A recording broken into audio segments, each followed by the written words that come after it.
আসসালামু আলাইকুম। আশা করি আল্লাহর অশেষ রহমতে তোমরা সবাই ভালো আছো এবং দোয়া করি আল্লাহ আমাদের সবাইকে ভালো রাখুন।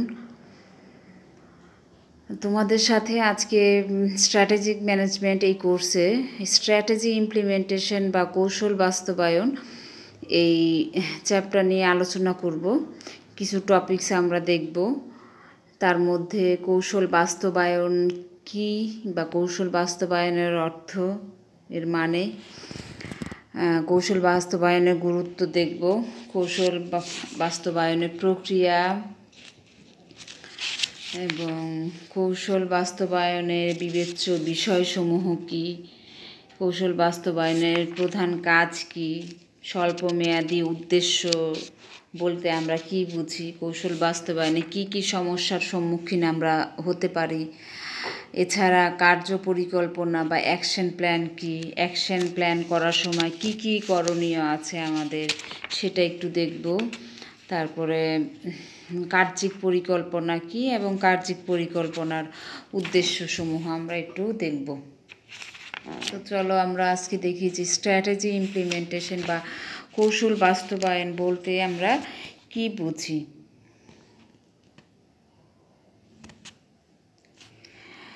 আসলে কোনো একটা উদ্দেশ্যকে আমরা যখন অর্জন করতে চাই তখন আমাদের কৌশল অবলম্বন করতে হয়। তার মানে সংগঠনের পূর্ব নির্ধারিত উদ্দেশ্য অর্জনের জন্য কৌশল প্রয়োগই হলো স্ট্র্যাটেজি ইমপ্লিমেন্টেশন বা কৌশল বাস্তবায়ন। কোনো উদ্দেশ্য অর্জন করার জন্য যখন আমরা কৌশল প্রয়োগ করি সেটাই হলো কৌশল বাস্তবায়ন। তার মানে কৌশল বাস্তবায়ন বলতে আমরা বুঝি সংগঠনের পূর্ব নির্ধারিত উদ্দেশ্য অর্জনের জন্য কৌশল প্রয়োগ করাকে বোঝায়। আর সংগঠনের মিশন, ভিশন ও উদ্দেশ্য অর্জনের জন্য পূর্ব নির্ধারিত কৌশল প্রয়োগ করাকে কৌশল বাস্তবায়ন বলে। কৌশল বাস্তবায়নের অন্যতম শর্ত হল সংগঠনের পূর্ব নির্ধারিত উদ্দেশ্য অর্জন করা। আর এই কাজটি করে থাকেন, কৌশল বাস্তবায়ন করার কাজটি আসলে করে থাকেন ব্যবস্থাপক, যাকে প্রশাসক বলা হয়, যে প্রতিষ্ঠানের প্রশাসক পরিকল্পনা করেন। কৌশল বাস্তবায়নের স্বার্থে ব্যবস্থাপক প্রতিষ্ঠানের স্বার্থে যে সিদ্ধান্ত গ্রহণ করে থাকেন, এই ব্যবস্থাপকরাই সেজন্য ব্যবস্থাপককে আমরা বলতে পারি যে প্রকৃত সিদ্ধান্তকারী কিংবা বাস্তবায়নকারী। তার মানে কৌশল বাস্তবায়নকারী হলেন একজন ব্যবস্থাপক। তো কৌশলগত অভিপ্রায়কে কাজে রূপান্তরিত করার জন্য ব্যাপক প্রচেষ্টার সাথে কৌশল বাস্তবায়ন সম্পর্কিত। আবার বলছি আমি যে কৌশলগত অভিপ্রায়কে কাজে রূপান্তরিত করার লক্ষ্যে ব্যাপক কর্মপ্রচেষ্টার সাথে কৌশল বাস্তবায়ন সম্পর্কিত। তার মানে কৌশল বাস্তবায়ন বলতে কোনো সংগঠনের পূর্ব নির্ধারিত উদ্দেশ্য অর্জনের জন্য কৌশল প্রয়োগ করাকে বোঝায়। কৌশল বাস্তবায়নের কাজটি মূলত ব্যবস্থাপক করে থাকেন, এটা আমরা আগেই বলেছি যে এই বাস্তবায়নের কাজটি ব্যবস্থাপক করেন। তো কৌশল বাস্তবায়ন বলতে আমরা যেটা দেখলাম যে কোনো পূর্ব নির্ধারিত উদ্দেশ্য অর্জনের জন্য কৌশল প্রয়োগ করাকে কৌশল বাস্তবায়ন বলে।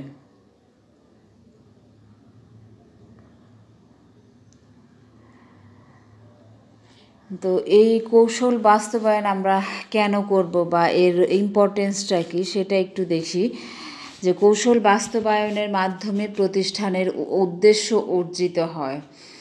এই কৌশল বাস্তবায়নে সংশ্লিষ্ট প্রতিষ্ঠানের সামর্থ্য বিবেচনা করা হয়। এর বাস্তবায়নের সময় প্রতিষ্ঠানের দুর্বলতা ধরা পড়ে। তার মানে প্রতিষ্ঠানে কৌশল বাস্তবায়ন করার সময় প্রতিষ্ঠানের কোথায় দুর্বলতা আছে সেটা ধরা পড়ে। আর এই কৌশল বাস্তবায়নের ফলে সকলের মাঝে একতা বজায় থাকে।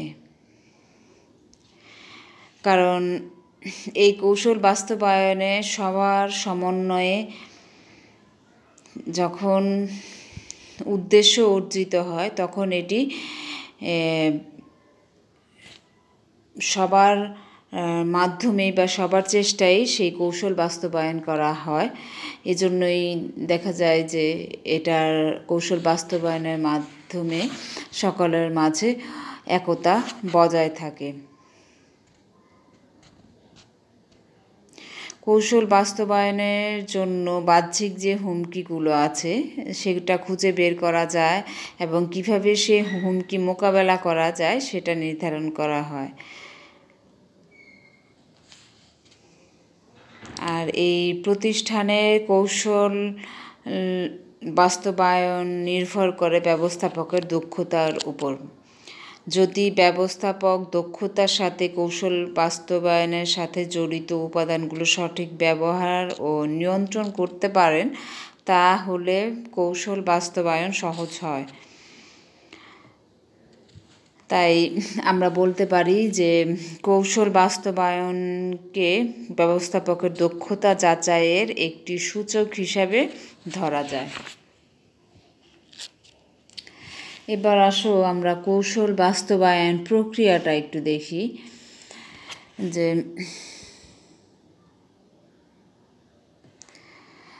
কৌশল বাস্তবায়ন প্রক্রিয়ার মধ্যে আছে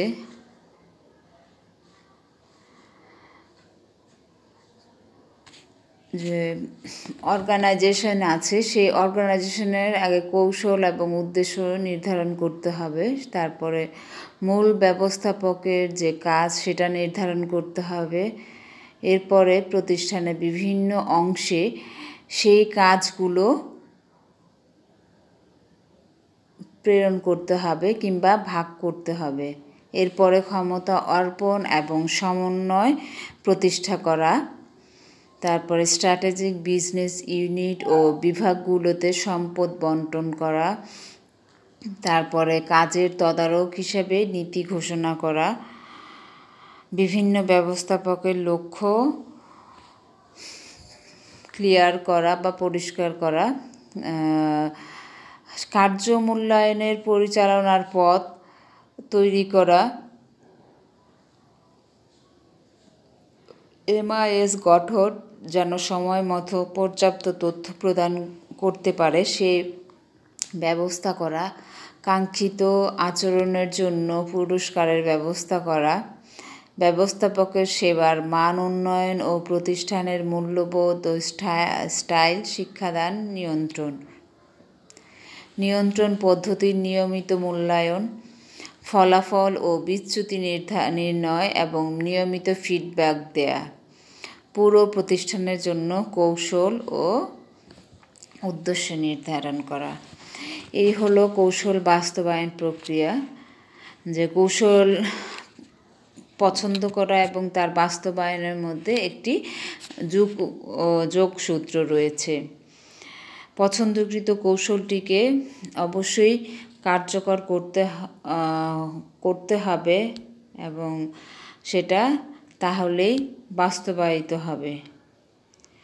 কৌশল পছন্দ করার সময় সম্পদ, সংগঠন, কাঠামো, নীতি, প্রশাসন ইত্যাদি প্রতিজ্ঞাবদ্ধ হয়ে যায়। কৌশল বাস্তবায়ন পরিকল্পনায় তার পরিবর্তন করা যাবে না। যদি কৌশলের পরিবর্তন হয় তবে বাস্তবায়ন প্রক্রিয়াও পরিবর্তন করা হয়। তো কৌশল বাস্তবায়ন প্রক্রিয়া আমরা দেখলাম যে প্রতিষ্ঠানের জন্য, পুরো প্রতিষ্ঠানের জন্য বা অর্গানাইজেশনের জন্য কৌশল ও উদ্দেশ্য নির্ধারণ করতে হবে। তারপরে মূল যে ব্যবস্থাপক আছেন, ম্যানেজার আছেন, তার কাজ নির্ধারণ করা। এরপরে প্রতিষ্ঠানের বিভিন্ন অংশে সেই কাজগুলো প্রেরণ করা। তারপরে ক্ষমতা অর্পণ ও সমন্বয় প্রতিষ্ঠা এবং এরপরে SBU বা স্ট্র্যাটেজিক বিজনেস ইউনিট ও বিভাগে সেই কাজ এবং সম্পদ বন্টন করা। কাজের তদারকের জন্য প্রিন্সিপাল ঘোষণা করা। বিভিন্ন ব্যবস্থাপকের লক্ষ্য পরিষ্কার করা এবং কাজ ও মূল্যায়নের পরিচালনার পথ তৈরি করা এবং সময় মতো যাতে পর্যাপ্ত তথ্য প্রদান করতে পারে সেজন্য MIS বা ম্যানেজমেন্ট ইনফরমেশন সিস্টেম গঠন করা। তারপরে কাঙ্ক্ষিত আচরণের জন্য পুরস্কারের ব্যবস্থা করা, ব্যবস্থাপকের সেবার উন্নয়ন ও প্রতিষ্ঠানের মূল্যবোধ, স্টাইল, শিক্ষাদান, নিয়ন্ত্রণ পদ্ধতি, নিয়মিত মূল্যায়ন, ফলাফল ও বিচ্যুতি নির্ণয় এবং নিয়মিত ফিডব্যাক দেয়া। এবার আসো আমরা কৌশল বাস্তবায়নের জন্য কি বিষয়গুলো বিবেচনা করব। কৌশল বাস্তবায়নে যে বিষয়গুলো আমাদেরকে বিবেচনায় আনতে হবে সেটা হলো যে 5টি উপাদান আমরা দেখছি এখানে, যে একটা হলো যে প্রতিশ্রুতিবদ্ধ বা কমিটমেন্ট, তারপরে পরিবর্তনের সামর্থ্য এবং ইচ্ছা,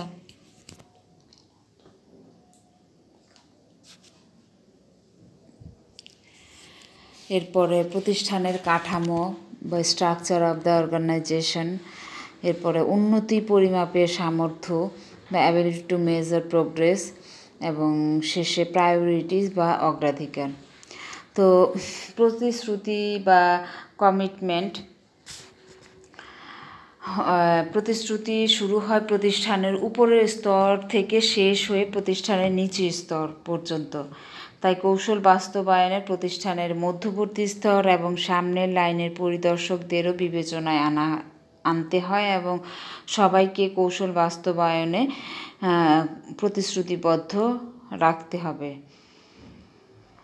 তারপরে পরিবর্তনের সামর্থ্য ও ইচ্ছা বা ability and willingness to change.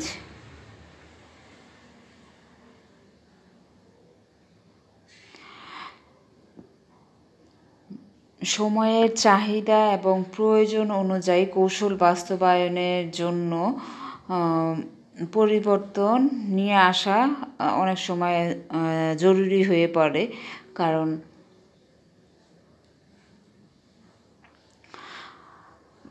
সবসময় প্রতিষ্ঠানে একই কৌশল সফলতা বয়ে নিয়ে আসে না। তাই সময়ের চাহিদা এবং প্রয়োজন অনুযায়ী কৌশল বাস্তবায়নের জন্য মাঝে মাঝে কৌশল পরিবর্তন করা দরকার হয়। তাই কৌশল বাস্তবায়নে পরিবর্তন প্রয়োজন হয়। এরপরে প্রতিষ্ঠানের কাঠামো।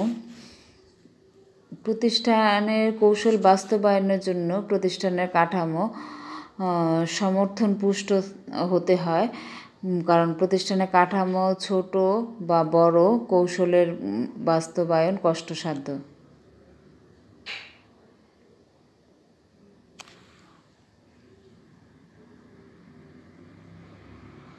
যে প্রতিষ্ঠানের কাঠামোর সাথে প্রতিষ্ঠানের কৌশল বাস্তবায়নের সাথে সামঞ্জস্য থাকতে হবে। যে যদি প্রতিষ্ঠানের কাঠামো ছোট হয় তাহলে বড় কৌশল যদি আমরা বাস্তবায়ন করতে যাই তাহলে সেটা কষ্টকর হয়ে যায় বা কষ্টসাধ্য হয়ে যায়।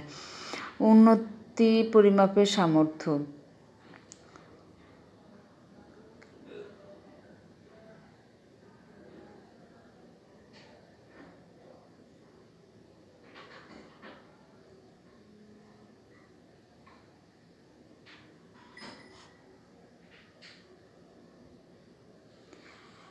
এটা হলো যে উন্নতি পরিমাপের সামর্থ্য বা প্রত্যেকটি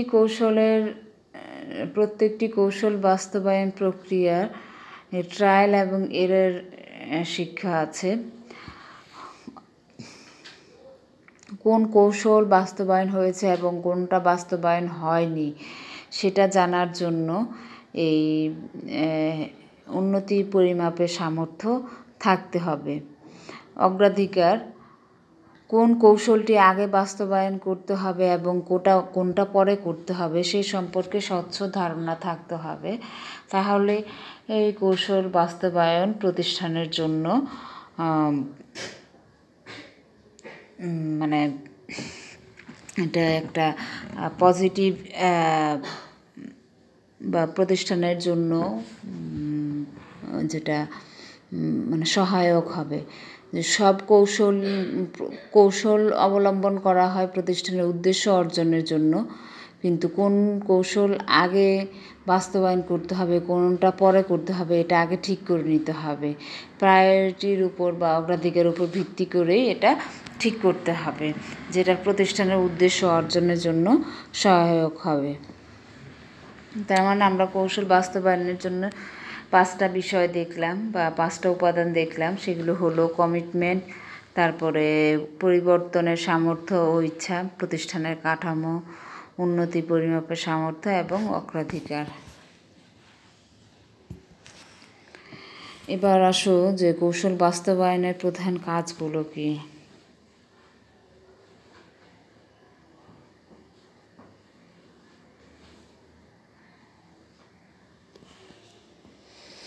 সফলভাবে কৌশল বাস্তবায়ন করার জন্য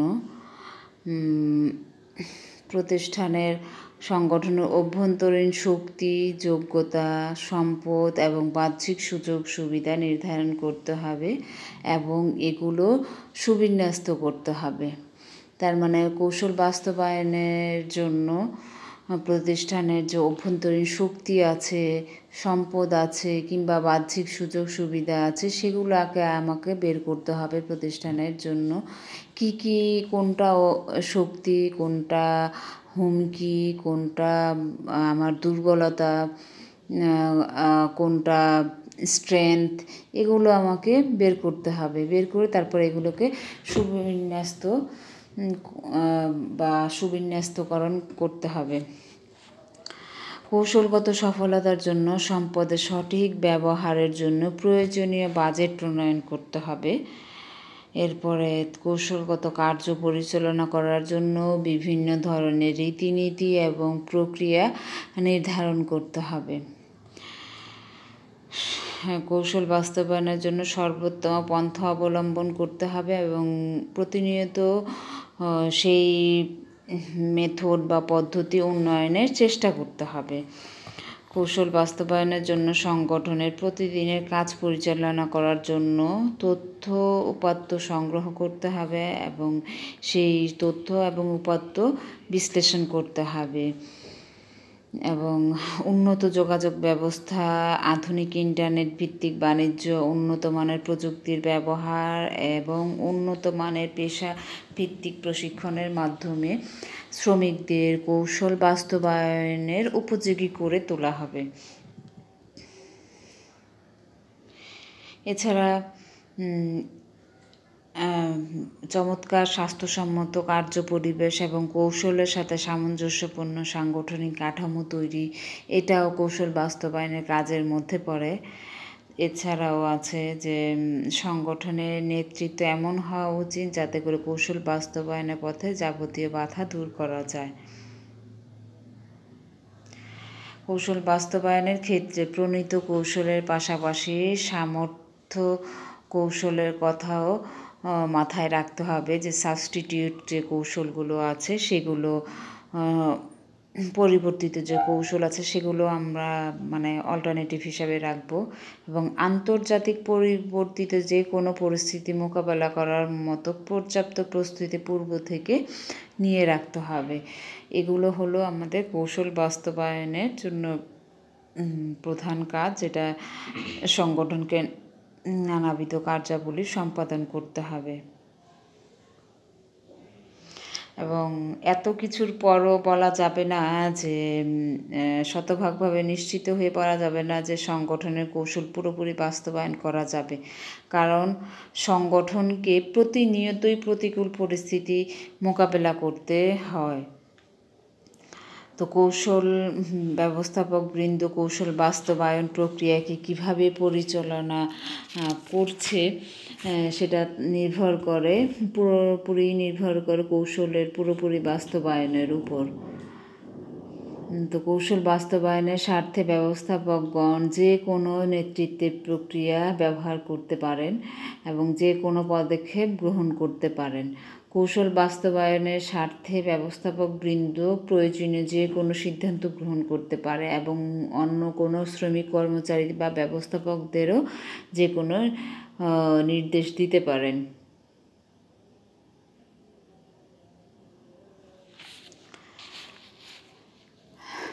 এবার আমরা দেখি যে কৌশল বাস্তবায়নে কি কি সমস্যা সৃষ্টি হতে পারে। যেমন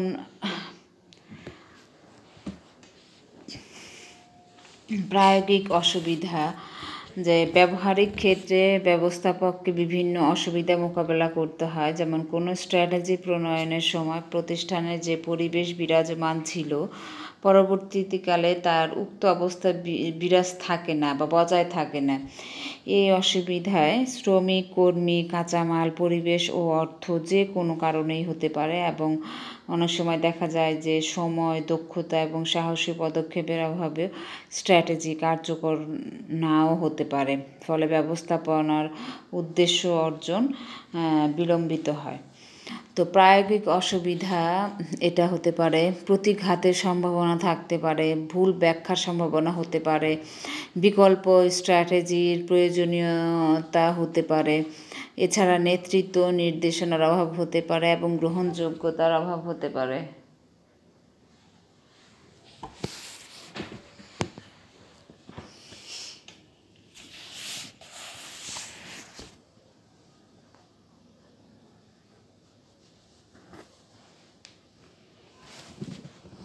তো প্রায়োগিক অসুবিধা যেটা আমরা বললাম, যে ব্যবহারিক ক্ষেত্রে ব্যবস্থাপককে বিভিন্ন ধরনের অসুবিধার সম্মুখীন পড়তে হয় বা মোকাবেলা করতে হয়। তো যে কৌশল অবলম্বন করার কথা ছিল, কিন্তু অনেক সময় দেখা যায় যে বিভিন্ন সমস্যার কারণে সেই কৌশল প্রয়োগ করা সম্ভব হয় না কিংবা প্রয়োগ করতে অসুবিধা হয়।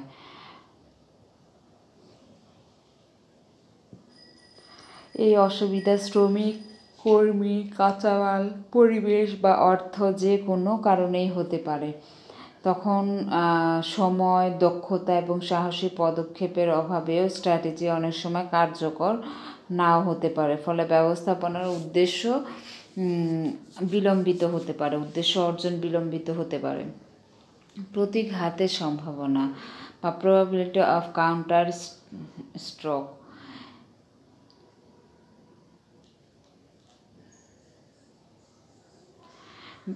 ব্যবস্থাপনার ক্ষেত্রে একজন ব্যবস্থাপক যে প্রক্রিয়া গ্রহণ করেন, প্রতিযোগী প্রতিষ্ঠানও নিজেকে রক্ষা করার জন্য অন্য একটি স্ট্র্যাটেজি ব্যবহার করেন। ফলে দেখা যায় যে প্রতিপক্ষের স্ট্র্যাটেজির পাশাপাশি ব্যবস্থাপনার কৌশল বাধাগ্রস্ত হয়।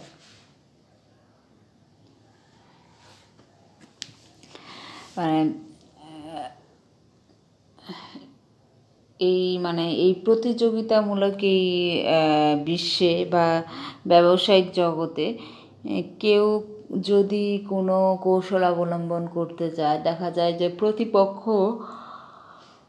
সে আরেকটা কৌশল অবলম্বন করে ফেলে। ফলে দেখা যায় যে প্রতিপক্ষের স্ট্র্যাটেজির পাশাপাশি ব্যবস্থাপনার যে কৌশল আছে সেটা বাধাগ্রস্ত হয়। ভুল ব্যাখ্যার সম্ভাবনা। স্ট্র্যাটেজি সম্পর্কে যদি কোনো ভুল ব্যাখ্যা দেয়া হয় তবে এর কার্যকারিতা বাধাগ্রস্ত হয়।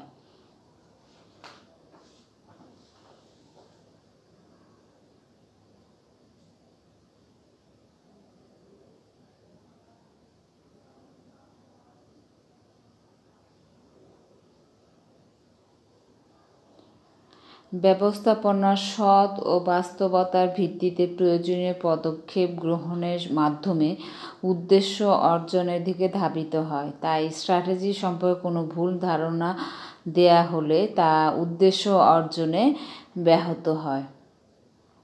তার মানে স্ট্র্যাটেজি সম্পর্কে যদি কোনো ভুল ব্যাখ্যা দেয়া হয় তবে এর কার্যকারিতা বাধাগ্রস্ত হয়। বিকল্প স্ট্র্যাটেজির প্রয়োজনীয়তা। ভবিষ্যতের অনিশ্চয়তা ও অসুবিধা কথা চিন্তা করে ব্যবস্থাপনাকে বিকল্প স্ট্র্যাটেজি নির্ধারণ করতে হয়। ফলে পূর্ব ঘোষিত স্ট্র্যাটেজি অকার্যকর হলে বিকল্প কৌশল প্রয়োগ করা হয়, কিন্তু বিকল্প স্ট্র্যাটেজি নির্ধারিত না থাকলে সেক্ষেত্রে পরিকল্পনার উদ্দেশ্য ব্যর্থতায় পর্যবসিত হয়। এরপরে আসো নেতৃত্ব ও নির্দেশনার অভাব। অনেক সময় পরিকল্পিত স্ট্র্যাটেজি, পলিসি, সঠিক নেতৃত্ব এবং নির্দেশনার অভাবে সফলতা অর্জন করতে ব্যর্থ হয়।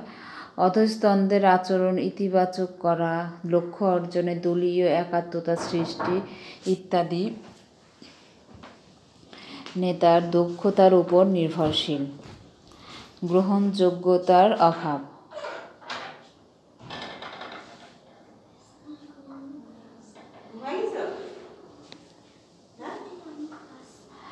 গ্রহণযোগ্যতার অভাব। কৌশল বাস্তবায়নে এর সাথে সংশ্লিষ্ট সকল পক্ষের সহযোগিতা প্রয়োজন। কৌশল বাস্তবায়নে কাঁচামাল সরবরাহকারী, ভোক্তা, জনগণ, সরকার, শ্রমিক, কর্মী, নির্বাহী এদের সকলেরই অংশগ্রহণ বা সক্রিয় সমর্থন প্রয়োজন। কোনো পক্ষের কাছে কৌশল গ্রহণযোগ্য না হলে তারা এর বাস্তবায়নে প্রতিবন্ধকতার সৃষ্টি করে, ফলে কৌশল বাস্তবায়ন ব্যাহত হয়। তার মানে হলো যে কৌশল বাস্তবায়নে এর সাথে সংশ্লিষ্ট পক্ষের সহযোগিতা প্রয়োজন। কৌশল বাস্তবায়নে কাঁচামাল সরবরাহকারী কিংবা ভোক্তা, জনগণ, সরকার, শ্রমিক, কর্মী, নির্বাহী এবং এদের সকলের অংশগ্রহণ কিংবা সমর্থন প্রয়োজন। কোনো পক্ষের কাছে কৌশল যদি গ্রহণযোগ্য না হয় তাহলে সেটি বাস্তবায়নে প্রতিবন্ধকতার সৃষ্টি হয়, ফলে কৌশল বাস্তবায়ন ব্যাহত হয়।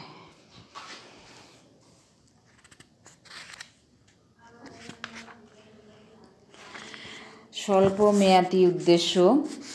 এবার আসো আমরা স্বল্প মেয়াদী বা শর্ট টার্ম অবজেক্টিভস একটু দেখি। যে সাধারণত 1 বছর বা তার কম সময়ে অর্জনের লক্ষ্যে প্রতিষ্ঠিত উদ্দেশ্যকেই আমরা স্বল্প মেয়াদী উদ্দেশ্য বলবই।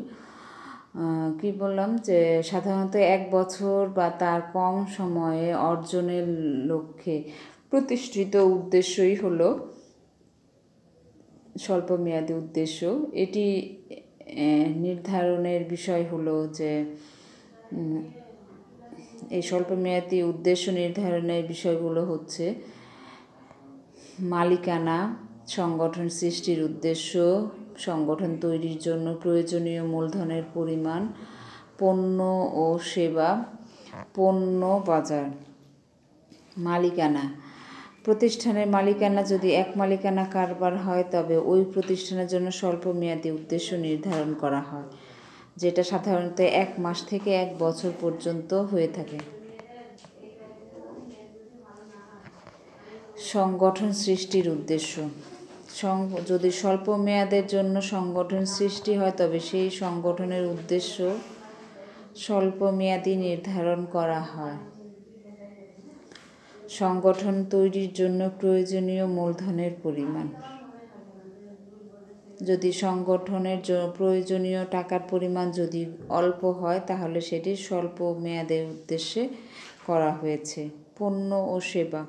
যদি পচনশীল পণ্যদ্রব্য বাজারজাত করার জন্য সংগঠন করা হয় তবে সেটি অবশ্যই স্বল্পমেয়াদী উদ্দেশ্যে নির্ধারণ করতে হবে।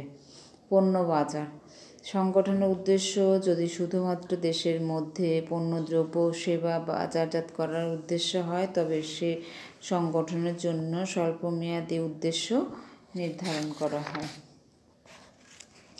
তার মানে আমরা দেখছি যে সংগঠনে উদ্দেশ্য 1 বছর বা তার কম সময়ের মধ্যে অর্জন করা যাবে সেটি স্বল্পমেয়াদী উদ্দেশ্য, এবং এইটি নির্ধারণের বিষয় হলো যে মালিকানা, সংগঠন সৃষ্টির উদ্দেশ্য, সংগঠন তৈরির জন্য প্রয়োজনীয় মূলধনের পরিমাণ, পণ্য সেবা এবং পণ্য বাজার। আর মালিকানা, এক মালিকানা কারবার হবে, তারপর যেটার হবে 1 মাস থেকে 1 বছর পর্যন্ত, এবং সংগঠন সৃষ্টির উদ্দেশ্য হলো যে স্বল্প মেয়াদের জন্য সংগঠন সৃষ্টি হয় এবং মূলধনের পরিমাণ যদি অল্প হয় এবং পণ্য ও সেবা যদি পচনশীল পণ্যদ্রব্য হয় তাহলে সেখানে স্বল্পমেয়াদী উদ্দেশ্যে সেই প্রতিষ্ঠান হবে।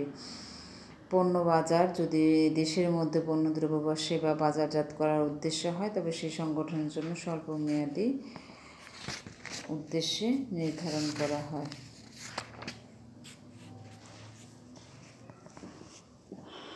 কার্য পরিকল্পনা। কার্য পরিকল্পনা বা অ্যাকশন প্ল্যান বলতে আমরা বুঝি যে কোনো পদ্ধতি বাস্তবায়নের জন্য কতগুলি প্রয়োজনীয় ধাপের পর্যায়ক্রমিক অবস্থানই হলো কার্য পরিকল্পনা। যে কোনো পদ্ধতি বাস্তবায়নের জন্য কতগুলো প্রয়োজনীয় ধাপের পর্যায়ক্রমিক অবস্থানই হলো কার্য পরিকল্পনা।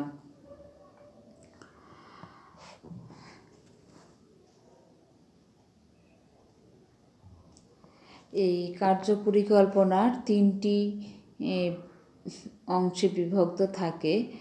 এক হলো সম্পদ বন্টন, সময়রেখা এবং কাজের নির্দিষ্টতা। তো কার্য পরিকল্পনার 3 ভাগে বিভক্ত। যে প্রথম অংশে সম্পদ বন্টন বা রিসোর্স অ্যালোকেশন, এই অংশে কোনো কাজের জন্য কী পরিমাণ সম্পদ দেওয়া হবে তা রূপরেখা থাকে। এবং সময়রেখা, যে পরিকল্পনার সময় ভিত্তিক বিভাজন বা সময়সীমা এখানে উল্লেখ করা হয়। কাজের নির্দিষ্টতা বা স্পেসিফিক টাস্ক, বিভিন্ন সময় বিভিন্ন বিষয়ে বিবেচনাপূর্বক কাজগুলো পৃথক করা হয় এবং কোন কাজটি কার দায়িত্বে সম্পন্ন হবে তার বিস্তারিত বিবরণ থাকে। অ্যাকশন প্ল্যানে 3টি অংশ থাকে। একটা হলো সম্পদ বন্টন, যে কোন কাজের জন্য কী পরিমাণ সম্পদ দেওয়া হবে তার রূপরেখা থাকে, এবং টাইম রেখা, যে পরিকল্পনার সময়ভিত্তিক বিভাজন বা এখানে সময়সীমা উল্লেখ থাকবে, এবং বিভিন্ন বিষয় বিবেচনাপূর্বক কাজগুলো পৃথক করা হয় এবং কোন কাজ কার দায়িত্বে থাকবে সেটির বিস্তারিত একটি বর্ণনা থাকবে অ্যাকশন প্ল্যানে। তো এই অ্যাকশন প্ল্যান করার জন্য কি করণীয় আছে বা কাজগুলো কি? অ্যাকশন প্ল্যানের টাস্ক অফ অ্যাকশন প্ল্যান। প্রথমটা হলো কার্য পরিকল্পনা বা অ্যাকশন প্ল্যানিং। করণীয় কাজের তালিকা, অলসতা দূর করা, দৃঢ় প্রতিজ্ঞা লেখা, অগ্রাধিকার, অধ্যাবসায়, লক্ষ্য, পুরস্কার ও উন্নতির পর্যালোচনা। কার্য পরিকল্পনা বা অ্যাকশন প্ল্যানিং বলতে এখানে বোঝায় যে যেটি মনের মধ্যে আসে, যে ধারণাটা আসে মনের মধ্যে থেকে, সে অনুযায়ী লক্ষ্য নির্ধারণ করতে হবে। মানে মনের মধ্যে উদিত ধারণাকে আলোকপাত করে সে অনুযায়ী লক্ষ্য নির্ধারণ করতে হবে। তারপরে করণীয় কাজের তালিকা। পরিকল্পিত চিন্তা বাস্তবায়নের জন্য করণীয় কাজের একটি তালিকা তৈরি করতে হয়। অলসতা দূর করা, দীর্ঘ সময় ব্যয় না করে পরিকল্পনা এখনই শুরু করতে হবে। দৃঢ় প্রতিজ্ঞা, কাজ সম্পন্ন করার জন্য দৃঢ় প্রতিজ্ঞ হতে হবে। এক্ষেত্রে যারা উৎসাহ দিবে তাদের সাথে মিশতে হবে এবং তাদের সাথে লক্ষ্য সম্পর্কে আলোচনা করা যেতে পারে। প্রতিজ্ঞা লেখা, প্রতিজ্ঞাটি লিখে ফেলুন। এক্ষেত্রে মনে রাখতে হবে প্রতিজ্ঞা থেকে বাস্তবিক কাজ যেন বেশি হয়। অগ্রাধিকার, জরুরি এবং গুরুত্বপূর্ণ কাজটি আগে করতে হবে, এর ফলে কাজটি কার্যকর হবে। অধ্যাবসায়, সম্ভাব্য সমস্যা এবং সমাধান বিবেচনায় রাখতে হবে। সমস্যা হলেই ভেঙে পড়লে চলবে না এবং যাতে ধৈর্যের সাথে সমস্যার সমাধান করা যায় সে অনুযায়ী কাজ করতে হবে। লক্ষ্য, বাস্তবিক ও অর্জনযোগ্য লক্ষ্য নির্ধারণ করতে হবে।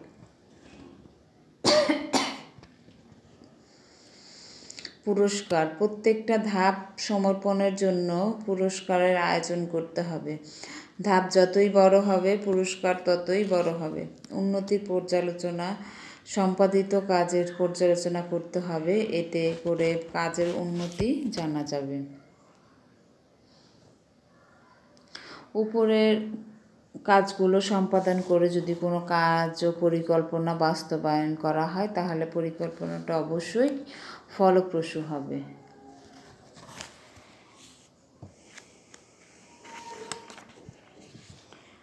এবার আমরা দেখি যে কার্যিক পরিকল্পনা বা অপারেশনাল প্ল্যানিং বলতে আমরা কি বুঝি। কার্যিক পরিকল্পনা মূলত পরিকল্পনার আওতায় স্বল্পকালীন কর্মসূচি। সাধারণত কার্যিক পরিকল্পনা 1 বছরের কম সময়ের জন্য প্রণীত হয়ে থাকে। যে সমস্ত বিষয় কার্যিক পরিকল্পনার আওতাভুক্ত করা হয় তাদের মধ্যে বিভাগীয় এবং ব্যক্তিক কার্য লক্ষ্য নির্ধারণ, সাংগঠনিক দায়িত্ব নিরূপণ, ক্রয় বিক্রয়, বাজেট প্রস্তুতকরণ, বিজ্ঞাপন পরিকল্পনা, মজুত পণ্য পরিকল্পনা ইত্যাদি প্রধান। তার মানে যে সমস্ত বিষয় কার্যিক পরিকল্পনার আওতাভুক্ত করা হয় তাদের মধ্যে বিভাগীয় এবং ব্যক্তিক কার্য লক্ষ্য নির্ধারণ, সাংগঠনিক দায়িত্ব নিরূপণ, ক্রয় বিক্রয়, বাজেট প্রস্তুতকরণ, বিজ্ঞাপন পরিকল্পনা, মজুত পণ্য পরিকল্পনা ইত্যাদি। এই কার্যিক পরিকল্পনার উদ্দেশ্য কী? এই কার্যিক পরিকল্পনার উদ্দেশ্য হলো কর্মসূচি প্রণয়ন, প্রতিটি পর্যায়ে লক্ষ্য নির্ধারণ, কার্য বাজেটের পটভূমি প্রস্তুতকরণ, বিভিন্ন পরিকল্পনার মধ্যে সংহতি আনয়ন। কর্মসূচি প্রণয়ন রণনৈতিক বা স্ট্র্যাটেজিক প্ল্যানিং বাস্তবায়নের লক্ষ্যে কর্মসূচি প্রণয়ন করা কার্যিক পরিকল্পনার অন্যতম উদ্দেশ্য। এরপরে প্রতিটি পর্যায়ে লক্ষ্য নির্ধারণ, প্রতিষ্ঠানের বিভিন্ন বিভাগের কার্য লক্ষ্য নির্ধারণ কার্যিক পরিকল্পনার অন্যতম উদ্দেশ্য। কোনো বিভাগে কী কার্য সম্পাদিত হবে তা কার্যিক পরিকল্পনার আওতাভুক্ত। কার্য বাজেটের পটভূমি প্রস্তুতকরণ, কার্যিক পরিকল্পনা প্রতিষ্ঠানের বার্ষিক কার্য বাজেট প্রাক্কলন করে এবং তার আলোকে বাৎসরিক পরিকল্পনা প্রস্তুত করা হয়। বিভিন্ন পরিকল্পনার মধ্যে সংহতি আনয়ন, প্রধান লক্ষ্যের আলোকে বিভিন্ন বিভাগ ও উপবিভাগের কার্যাদির মধ্যে পারস্পরিক সম্পর্ক নিরূপণের মাধ্যমে সুসংহত কার্যক্রম চালানো এই পরিকল্পনার একটি গুরুত্বপূর্ণ উদ্দেশ্য। তো আজকে আমরা দেখলাম যে কার্যিক পরিকল্পনা বা অপারেশনাল প্ল্যানিং এবং অপারেশনাল প্ল্যানিংয়ের উদ্দেশ্য কী সেটা দেখলাম। তোমরা এর সাথে স্ট্র্যাটেজিক প্ল্যানিং এবং অপারেশনাল প্ল্যানিং এর পার্থক্য এটা একটু পড়ে নিবে। এটা পরীক্ষাগুলোতে আসে যে অপারেশনাল প্ল্যানিং এবং স্ট্র্যাটেজিক প্ল্যানিংয়ের পার্থক্য কী সেটা একটু দেখবা। আর এই চ্যাপ্টারে যে বাকি টপিকসগুলো আছে আমরা ইনশাল্লাহ নেক্সট ক্লাসে দেওয়ার চেষ্টা করব। সে পর্যন্ত তোমরা ভালো থাকো। আল্লাহ আমাদের সবাইকেই ভালো রাখুন। আল্লাহ হাফেজ।